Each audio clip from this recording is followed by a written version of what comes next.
So, who is the show doctor?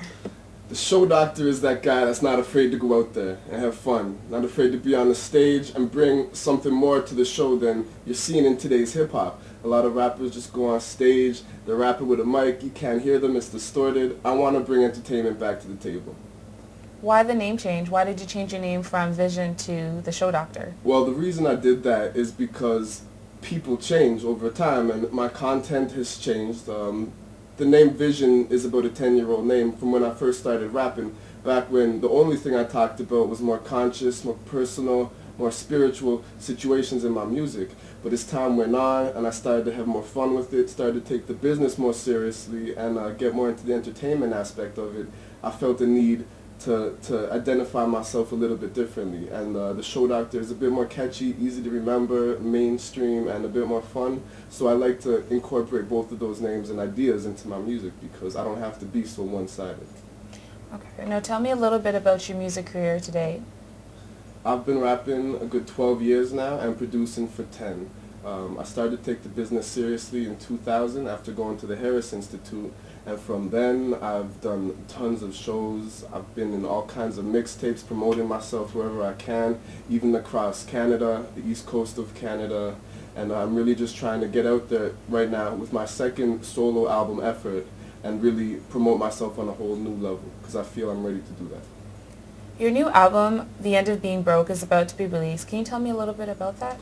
The End of Being Broke album is a concept album.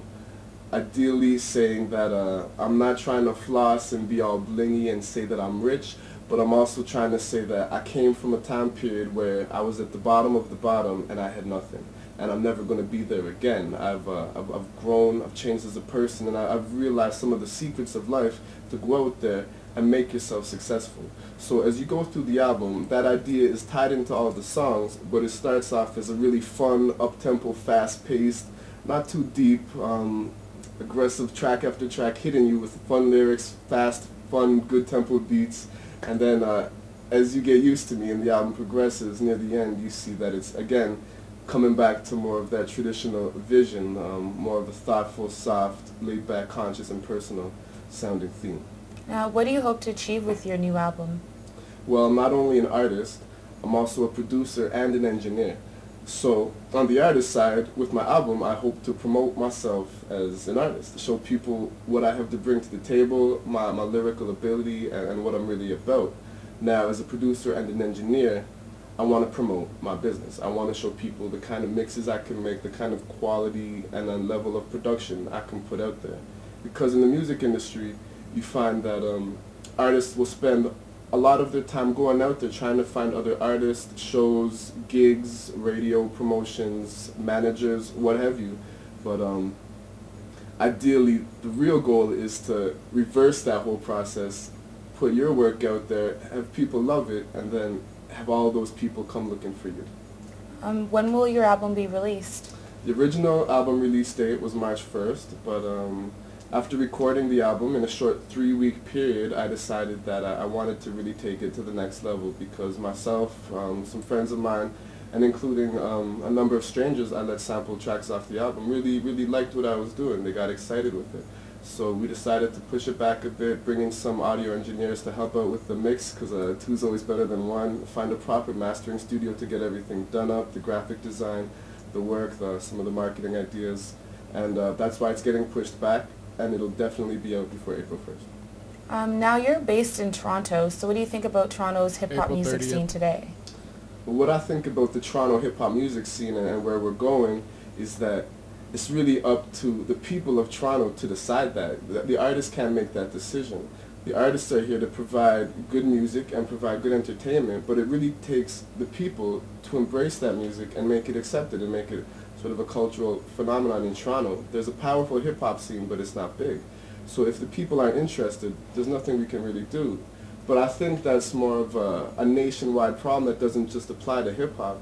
I think Canadians tend to have trouble embracing their own homegrown talent until it's accepted in America, which is a little bit of a backwards idea to me, but it's understandable. But there's so much talent here in Canada. I mean, I know of a number of groups that are famous in Japan, famous in the UK, famous in Australia, and are still completely unheard of here in Toronto. So for Toronto's hip-hop scene, to sum it up, I feel that we're going to go wherever the people take us. The people make the music. And why do you think Toronto is getting so much exposure compared to other parts of Canada? I think that's more a matter of opinion. I mean, if you look at the stats, Toronto is the biggest city in Canada. It's the most multicultural. And as far as everything is concerned, the most is happening here in Toronto. There's a lot of talented artists all over Canada, but here in Toronto we've been really building the scene over the past couple decades, and so we have more outlets to express our music, more venues to perform in, more people tuned into what we're doing. Much music is based right here in Toronto, so I think it's more an issue of other cities feel they're not getting the same exposure as Toronto, then the people in those cities that make the music there need to really step their game up and bring some more to the table, and then we can all make music together. What makes the Show Doctor stand out from other MCs? The fact that I really put a lot of thought into my lyrics. I've been writing music my entire life, and I present sort of a refined but gritty style, but at the same time, I'm a laid-back guy. I'm not afraid to have fun. I'm not afraid to make a joke in my songs, to make a witty comment or something sarcastic, and just really show people that it's okay to have fun. Do you have any last words? I'm the man. No, I really can't wait till everyone's done. I really love this Canadian music scene. I love all the artists out there, all the talented artists out there in all the genres, really making an effort to make Toronto and Canada shine, which I want to be a part of. I want to continue to just create good music that can be heard and appreciated worldwide, whether just for simple entertainment reasons or if I can really enrich someone's life and make a change in their life for the better, or even just make them really reflect or think about something that I'm trying to say. Thank you for joining us. Thank you for having me.